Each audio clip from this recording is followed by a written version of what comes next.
دوستو کسی پودے کو اکھاڑ کر جب ایک جگہ سے دوسری جگہ لے جایا جاتا ہے تو دوبارہ سے زندہ ہونا پودے کا کمال نہیں ہوتا، بلکہ اس مٹی کا یہ کمال ہوتا ہے جو اسے خود میں سمو لیتی ہے، جڑیں پکڑنے کی راہ دیتی ہے۔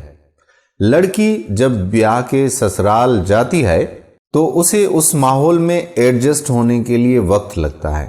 جب تک ایڈجسٹمنٹ نہیں ہو جاتی مشکل میں ہی رہا کرتی ہے۔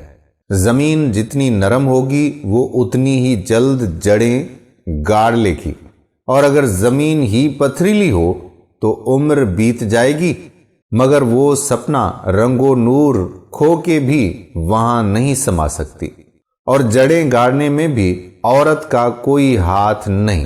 بات تو ساری ساتھ کی ہے، جب اس کا شوہر اسے اس کی جگہ دے گا تو رشتوں کی ہر جڑ مضبوط ہوگی، اور یہی پودا ایک دن تناور درخت بن کر نہ صرف اپنوں کو بلکہ اپنی مٹی کو بھی مضبوطی سے تھام لے گا۔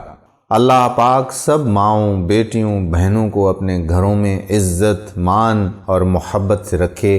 ہم تمام بہنوں کے لیے دعا گو ہیں۔ ہمیں بھی اپنی دعاؤں میں ضرور یاد رکھیے گا۔ ملتے ہیں اگلی ویڈیو میں، تب تک کے لیے اللہ حافظ۔